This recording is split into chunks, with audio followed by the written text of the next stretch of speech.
Hello guys, welcome to another video in the series of Excel tutorial for beginners. This is Shivani Saxena and today I will take you through one of the very important functions of Excel, which is the count function. The count function has lot of variations as count, count A, count if, count ifs and so on. So we're going to see how each of this function is different from each other and what purpose do they serve in our analysis. This is the data sheet that we are going to work on. It has employee code, first name, last name, department, region as east, west, north, south, the date on which we hired, basic salary, incentive. A lot of people were not given incentive as well, and days in employment. That means from today and between the date of hiring, how many days have passed. So let's first of all begin by counting the number of employees. Let's say salary is something which everybody is getting. So I'm selecting this column, closing. So there are 40 employees in the sheet, which is true. Now if I had to find the number of employees, let's say from the text. So count function only works on numerical figures. If you have to count the text, then you have to use count A function. So I press count A, bracket open, go to the name, select, bracket close, and this will give me 40. Since I am counting the names, I have to use count A function for text. Employees given incentive. So I have to count whatever cells have the incentive value. I press Ctrl Shift and use the down arrow key to go down. Leave it till the last cell, bracket close, press enter. 35 people are eligible for incentive, and those who are not getting incentive, I use the blank function, double click on it, bracket automatically comes, select the range, Ctrl Shift down arrow key, close the bracket, press enter. So 5 people are not getting incentive. Now to calculate days in employment, I have to subtract today's date from the date on which the people have been hired. So what I'm going to do is type equal to today function, bracket open, bracket close. Because Excel automatically knows whatever date it is on your system, and then it will use this as a numerical figure to calculate your days in employment. Subtract, and I'm selecting this date here. And I'll press enter. So it is showing me an absurd answer here. So what I'm going to do is I'm going to select all these cells and I'm going to change the formatting of this cell. So here, as you can see, custom is selected. What I want is a number in terms of number of days. So I select number and it will tell me these are the number of days for which these people are working for me. And if let's say I divide this by 365, I'm going to get the years for which these people have been working for me. Now if I have count the total number of people belonging to East region, here both count and count A function will fail. So what we are going to do is, since this situation has put a condition in front of us, for which we will be using the count if function. Press count if, bracket open. Now the prompt says I have to first select the range. So my range is this. Control Shift down arrow key.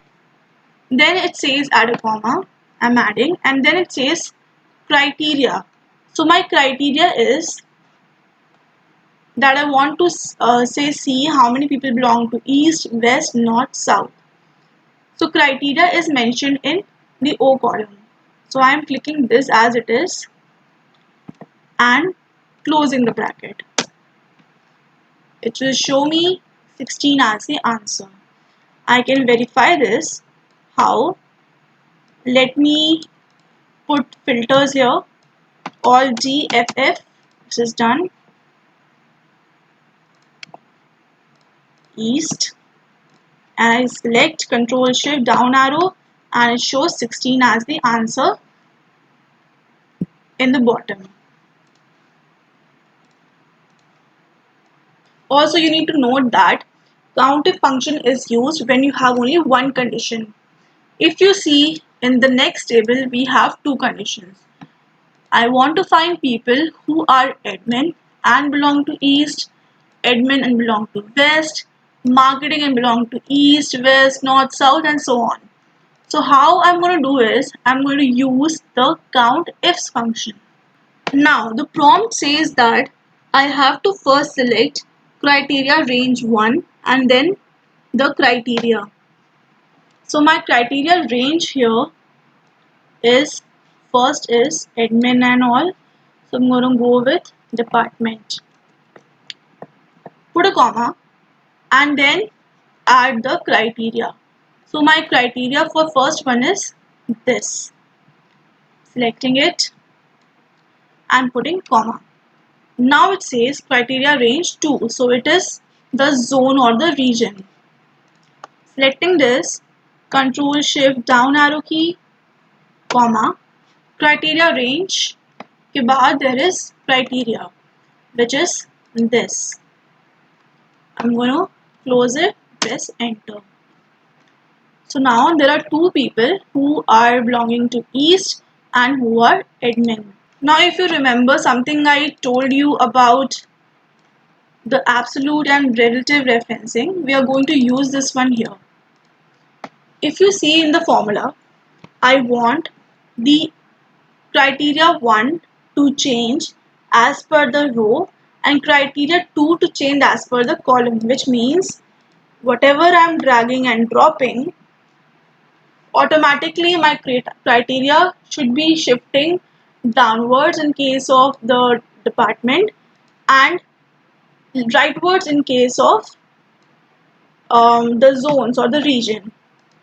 So what I'm going to do is I'm going to fix the values by using $sign. So now you see first one is my range. My range is going to remain the same. So I'm going to fixate my range by using the F4 key. Similarly for this one and for criteria 2 also, let's fix the entire range. Now for the first criteria, which is O10. O10 is this. I want when I'm copying it downwards, automatically it should move to O11, O12, O13 and O14. That means my O is fixed, add a $sign and the cell referencing will change as per the row number. If I go to criteria 2, here if I copy and drag the formula towards right, my criteria should change from P9, Q9, R9 and S9.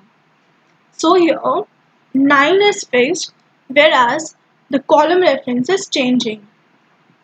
So I'm going to prefix $sign before 9. I know this can be very confusing, but watch this video again and again and learn how the $sign works. Now I click on enter. If I am dragging it down, this is the answer I am getting.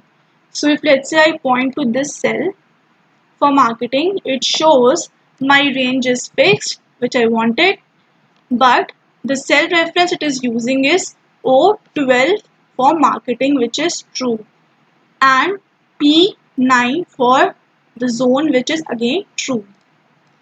Select it all, drag it to fill the other cells. Now to prevent any further changes in this data, what I'm going to do is Control C, going to paste and paste it as values. Now the formula has disappeared, and if I copy and paste this table somewhere, my function will not be affected.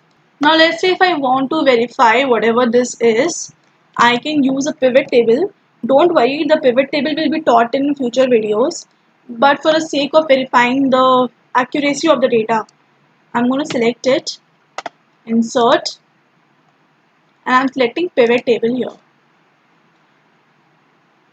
This is my range, and I'm opting to have the pivot in the new worksheet. On one side, department, and on the next one we have the region, and the values were of the count. So these were the fields. Now just tally it.